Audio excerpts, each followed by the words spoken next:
તો અમદાવાદમાં એક સ્કૂલની બહાર વિદ્યાર્થીઓ વચ્ચે ઘાતકી ઝઘડો થયો છે। ઘટનાની માહિતી મળતા જ પોલીસ ઘટના સ્થળે પહોંચી હતી। ઘટનામાં 11 વાગ્યાની આસપાસની હતી, જ્યારે સ્કૂલના ગેટ પાસે વિદ્યાર્થીઓ એકબીજા પર હુમલો કરવા જોવા મળ્યા હતા। ને મારો ભાઈ નાનો છે, 10મામાં ભણે છે અને 25-30 છોકરાઓએ આવીને મારા ભાઈને માર્યો છે। છરા અને લાકડીઓ લઈને માર્યો છે અને 25 પટ્ટાઓ બી માર્યા છે એના શરીર પર।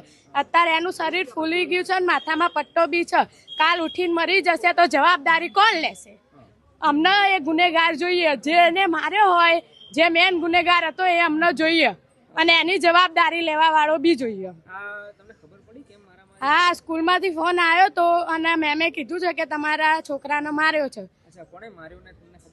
એમ એટલે છોકરો નાના છોકરાઓમાં બબલ થઈ હતી અને એમાં મોટો એનો ભાઈ આવીને 30-25 છોકરાઓને બોલાવીને મારામારી કરી છે। 30-25 પટ્ટા મરાવડાયા છે અને લાકડીએ માર્યો છે અને ભોડું ફોડ નાખ્યું છે। એટલે અમને જોઈએ છે એ માણસ જોઈએ છે। મારું નામ નવીન સોમાવી પટેલ। ઘટના હું નોકરી ગયો હતો, નોકરીથી અત્યારે હાલ આવ્યો અને મને ખબર પડી સ્કૂલની અંદરથી સમાચાર મળ્યા। મારા આજુબાજુમાં છોકરાઓ ભણે છે, તે મારા ભત્રીજાની જોડે ભણે છે। એ છોકરાઓએ મને કીધું કે તમારા ભત્રીજાને મારવામાં બહુ આવ્યો છે। બહારના છોકરાઓ આવ્યા અને મારા ભત્રીજાને બહાર સ્કૂલની અંદર લઈ જઈને ઝાપાની બહાર લઈ જઈને બહુ મારવામાં આવ્યો છે। એ લોકો સરી પાઇપો ને બધું લઈને આવ્યા હતા, એમાં માથામાં પાઇપ મારી છે અને એના ભાઈબંધ છે ને એને સામેવાળો ચપ્પુ મારા ભત્રીજાને મારવા ગયો તો તેના ભાઈબંધે બચાવી લીધો છે અને એના હાથમાં ઈજા પહોંચી છે।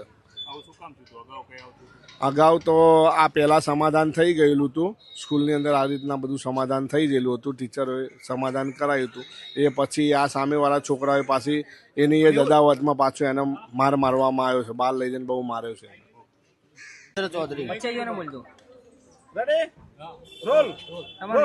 મારું નામ જીતેન્દ્ર ચૌધરી। આ ઘટના બની શાના માટે બની, તમને શું માહિતી મળી છે, તમારી શું માંગ છે? સ્કૂલમાંથી ફોન આવેલો હતો કે આવી રીતે તમારા ભાઈને મારામારીનો અને સામે પક્ષ કોણ છે? એક જ સ્કૂલના છે, અલગ અલગ સ્કૂલના છે? કાર્યવાહી શું છે? આજે 11 આસપાસ ઘાટોડિયા પોલીસ સ્ટેશન એક સમાચાર મળે છે કે નેશનલ સ્કૂલ ભુવનદેવ 4 રસ્તા ઉપર છોકરાઓ અંદર ઝઘડ્યા છે। આ માહિતી મળતા ઘાટોડિયા પોલીસ સ્ટેશનના સ્ટાફ ત્યાં પહોંચી જાય છે અને ત્યાં જઈને તપાસ કરતાં ખબર પડે છે કે સ્કૂલની ગેટની બહાર છોકરાઓ ઝઘડેલા હતા।